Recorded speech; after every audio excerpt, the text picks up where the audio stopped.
Hello friends, आज हम immunology के रिलेटेड एमसीक्यूज को सॉल्व करेंगे। ये सारे क्वेश्चंस किसी न किसी एग्जाम्स में आए हुए हैं। तो हमारा पहला क्वेश्चन है, the branch of biology which involves the study of immune system in all organisms is called as. तो यह इम्यूनोलॉजी का डेफिनेशन है। तो इसका आंसर क्या होगा? Option A zoology, B microbiology, C immunology and D biochemistry. तो इसका करेक्ट आंसर क्या हो सकता है? इसका करेक्ट आंसर होगा option C immunology. The branch of biology which involves the study of immune system in all organisms are called as immunology. Next, which of the following immunity is obtained during a life time. तो हमें बताना है इन चारों में से कौन सी इम्यूनिटी हमें लाइफ टाइम में मिलती है। तो इसके ऑप्शन है A acquired immunity, B active immunity, C passive immunity and D none of the above. तो इसका करेक्ट आंसर होगा ऑप्शन ए एक्वायर्ड इम्यूनिटी, जिसको हम एडेप्टिव और स्पेसिफिक इम्यूनिटी भी कहते हैं। How many types of antibodies are there.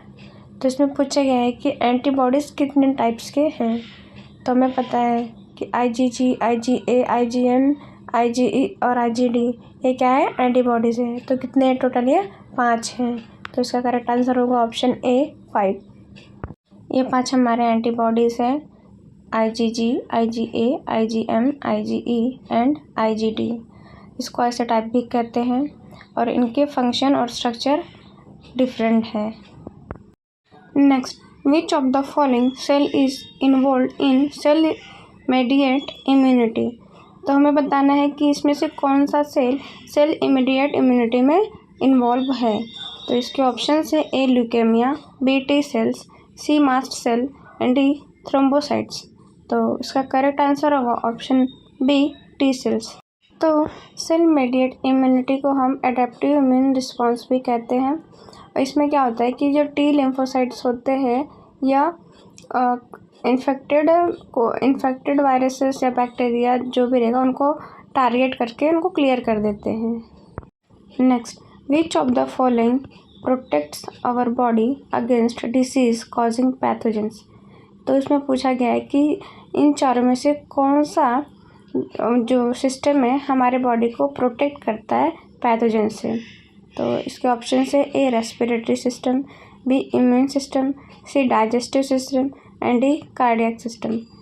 तो ए जो रेस्पिरेटरी सिस्टम है ये किसके रिलेटेड है? ये रेस्पिरेशन के। बी इम्यून सिस्टम ये किसके कि बॉडी में हमारे बॉडी में एंटीबॉडीज़ जो है वो उसके रिलेटेड है। सी डाइजेस्टिव सिस्टम मतलब फूड के जो फूड को डाइजेस्ट करता है वो डाइजेस्टिव सिस्टम के रिलेटेड है। डी कार्डियक सिस्टम जो हमारे हार्ट के रिलेटेड है। तो इसका करेक्ट आंसर क्या होगा? Option B immune system. तो ये क्या करता है कि हमारी बॉडीज़ की जो एंटीबॉडीज़ है वो प्रोटेक्ट करते हैं किससे? पैथोजन से। Next, hepatitis is an example of. तो हमें बताना है हेपेटाइटिस किसका एग्जाम्पल है इसमें से।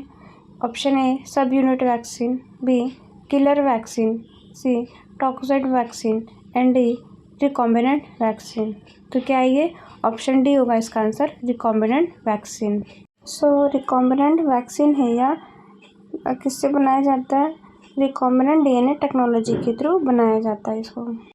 Next, interference are option A cytokinin barriers, B physical barriers, C cellular barriers and D physiological barriers.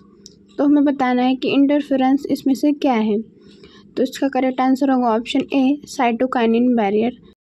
Next, ये ट्रू और फॉल्स है, हमें इसमें से सही और गलत बताना है। Innate immunity present since birth and it has no memory. तो हमें पता है कि इनेट इम्यूनिटी क्या होता है कि ये हमारे बॉडी में जिसको बोलते हैं जन्मजात से ही रहता है, हमारे बॉडी में प्रेजेंट रहता है। तो ये इनका काम क्या है कि हमारे बॉडी को प्रोटेक्ट करते हैं कि पैथोजन से, कुछ बाहर के जो मॉलिक्यूल्स है उसको हमारे बॉडी में जो उसको बचाते हैं। तो ये पहली लाइन होता है हमारे बॉडी की रक्षा करने की। तो क्या होगा इसका करेक्ट आंसर? ये होगा ट्रू। और इनेट इम्यूनिटी को नेचुरल इम्यूनिटी भी कहते हैं क्योंकि ये जन्मजात से ही बॉडी में प्रेजेंट रहता है। Next, which of the following compound is not found in tears. तो इसमें पूछा गया है कि इन चारों में से कौन सा कंपाउंड टीयर्स में नहीं होता। हमें पता है कि टीयर्स का सिक्रेशन कहाँ होता है। इसका सिक्रेशन होता है लैक्रिमल ग्लैंड से, और इसको लैक्रिमल फ्लूइड भी कहते हैं। तो इसमें लाइसोजाइम, लैक्टोफेरिन और IgA ये कंपाउंड प्रेजेंट होते हैं। बट जो IgE है यह एक हाइपर सेंसिटिविटी रिएक्शन है। तो इसका करेक्ट आंसर क्या होगा? ऑप्शन डी, यह कंपाउंड हमारे आंखों में प्रेजेंट नहीं होता है। Next, which of the following antibody gives a primary immune reaction. तो इसमें पूछा गया है कि इन चारों एंटीबॉडी में से कौन सा एंटीबॉडी प्राइमरी रिस्पॉन्स में आता है। तो इसका करेक्ट आंसर होगा ऑप्शन बी, IgM। और जब सेम एंटीजन फिर से अटैक करता है तो सेकेंडरी इम्यून रिस्पॉन्स जनरेट हो जाता है, और उसको प्रोवाइड कौन करता है? IgG द्वारा वो प्रोवाइड होता है।